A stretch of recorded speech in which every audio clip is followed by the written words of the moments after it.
కేసీఆర్ గారి నాయకత్వం, కేసీఆర్ గారి నాయకత్వం, కేటీఆర్ గారి నాయకత్వం, కేటీఆర్ గారి నాయకత్వం. జై తెలంగాణ, జై తెలంగాణ, జై తెలంగాణ, జై తెలంగాణ, జై తెలంగాణ, జై తెలంగాణ.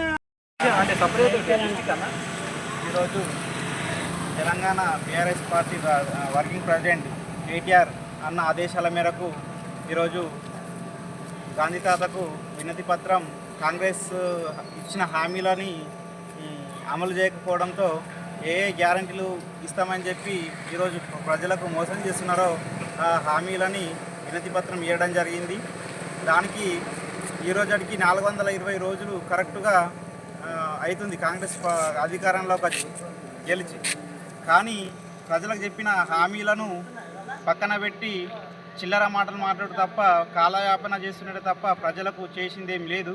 దానికోసం ఇక నుంచైనా మీరు లొంగిపోతే మాతోని చేతనైతలేదు, ప్రభుత్వం నడపడానికి మాకు రావట్లేదు అనేసి చెప్పేసైనా మీరు ప్రజలకు క్షమాపణలు చెప్పి రిజైన్ చేయండి.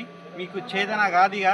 మీకు మా కేసీఆర్ సార్ కూడా ఈరోజు ఫామ్ హౌస్లో ఉన్నారు అంటున్నారు. కానీ ఈరోజు ఒక ఇది పెడితే దాంట్లో సర్వే పెడితే దాంట్లో నా ఫామ్ హౌస్లో ఉన్న పార్టీకి 73% వచ్చింది. మిగిలిన 27% కాంగ్రెస్ పార్టీకి వచ్చింది. కావున మీ పాలన మీకు ఎవ్వరికి నచ్చుతలేదు. మీరు ప్రభుత్వం దిగిపోయి ప్రజలకు న్యాయం చేయాలనేసి ఈ బీఆర్ఎస్ పార్టీ నుంచి మేము డిమాండ్ చేస్తున్నాం.